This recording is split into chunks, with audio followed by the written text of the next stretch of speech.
என்னுடைய பேர் விசாலாட்சி. மீனாட்சிபுரம் புளியந்தோப்பு சவுத் ஸ்ட்ரீட்டில் குடியிருக்கிறேன். என்னுடைய வீடு வந்து அந்த மீனாட்சிபுரம் புளியந்தோப்பு தெருவிலே தான் இருக்குது. எனக்கு 2 பொன் குழந்தைகள். பெரியவ பேர் சேதுராக மாளிகா, சின்னவ பேர் உதாரா.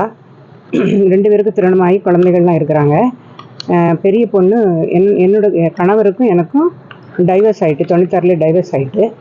அவர் இறந்தும் போயிட்டார். 2014 இறந்துட்டார். இன்றைக்கி இறந்து 11 வருஷம் ஆகுது. என்னுடைய மக பெரிய பொண்ணு என்னை செய்கிறா, என்னை இந்த குளத்தில் வச்சுருக்கிறா. எனக்கு இது பிடிக்கவே இல்லை. ஏன்னா நான் வந்து விரும்புகிறது எனக்கு வெள்ளைப்புடவை கட்டணும்னு சொல்கிறா. அதை நான் விடலை, எனக்கு பிடிக்கலை. அடுத்தது நான் குடியிருக்கிற வீட்டை அவள் வாங்கணும்னு கேட்குறா. அவளுக்கு மட்டும் கேட்குறா. நான் 2 பெண் குழந்தைகளுக்கும் தாரேன்னு சொல்கிறேன். அதுக்கு சம்மதிக்கலவா.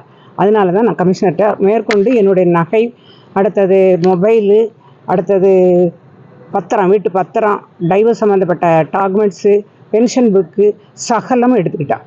வீட்டில் வந்து எடுத்துகிட்டு போயிட்டா. அதனால் எல்லாமே எனக்கு ரிட்டர்ன் வேணும்னு சொல்லி கேட்டிருக்கேன். சார் வாங்கி தரேன்னு சொல்லியிருக்காங்க. சொத்து மதிப்பு வந்து எனக்கு தெரியலையே சார், வேல்யூ. அடுத்தது வந்து என்னை 3 மாதமாக கார் பார்க்கிங்கில் உட்கார வச்சுருந்தா. அவளுடைய வீட்டில் குமரேச நகரில் குடியிருக்கிறா. அந்த வீட்டில் 3 மாதமாக காலையிலேருந்து ராத்திரி வரைக்கும், மழை வெயில் காற்று எதுனாலும் அங்கே தான் இருக்க. சாப்பிட்ற நேரம் மட்டும்தான் நான் உள்ளே போகணும், படுக்கிற நேரம் மட்டும்தான் உள்ள. மற்ற நேரம் பூரா நான் வெயிலே தான் உட்காந்துருந்தேன். ரொம்ப கொடுமைப்படுத்தினேன். இது வந்து சித்திரவதையாக இருந்தது. உடஞ்ச கட்டில் நான் படுத்தேன் சார், ஒரு கால் உடஞ்ச கட்டில். அப்படி தான், அதில் தான் நீ படுக்கணும் அப்படின்ட்டா. அதனால் நான் வந்து அவங்க வெளியே போயிருக்கிற நேரம் தப்பி தான் நான் வெளியே வந்தேன். அவங்க 3 பேர் இல்லாத நேரத்தில் செட் ஆஃப் கீ 2 செட் வச்சுருக்கிறாங்க. ஒரு செட்டு கீ அவங்கள்ட்ட இருக்குது, ஒரு செட்டு கீ வீட்டில் இருந்தது. 30/8 அன்னைக்கு நான் அவங்க இல்லாத வேலை நான் வெளியே வந்துட்டேன்.